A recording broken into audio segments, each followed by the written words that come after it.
മൂന്നാറിൽ വിദേശ മദ്യവുമായി 3 പേർ പിടിയിൽ. മൂന്നാർ സൈലന്റ് വാലി റോഡിൽ എക്സൈസ് നടത്തിയ പരിശോധനയിലാണ് 36 ലിറ്റർ മദ്യം പിടികൂടിയത്. മാങ്കുളം സ്വദേശികളായ സൈജു, മനോജ്, ബൈജു മാത്യു എന്നിവരെയാണ് അറസ്റ്റ് ചെയ്തത്. രാഹുൽ സുരേഷ് വിവരങ്ങളുമായി ചേരുന്നുണ്ട്. രാഹുൽ.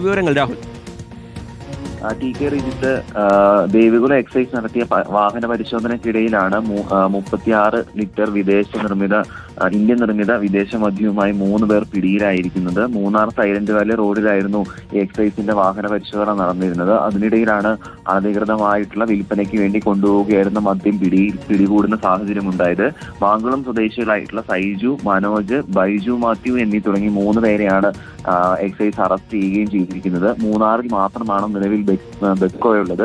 ബാക്കിയുള്ള വിദൂര ഗ്രാമങ്ങളിലേക്ക് ഉൾപ്പെടെ വിൽപ്പന നടത്താൻ വേണ്ടിയാണ് ഈ മദ്യം കൊണ്ടുപോയതെന്നാണ് എക്സൈസ് പറയുകയും ചെയ്യുന്നത്.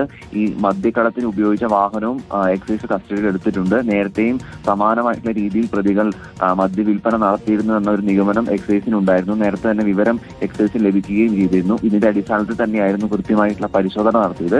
ഈ പരിശോധനയിലാണ് 36 ലിറ്റർ മദ്യവുമായി 3 പേരെ പിടികൂടിയിരിക്കുന്നത്. ശരി, രാഹുൽ സുരേഷ് ഇടുക്കിയിൽ നിന്ന് വിശദാംശങ്ങൾ പങ്കുവയ്ക്കുകയായിരുന്നു.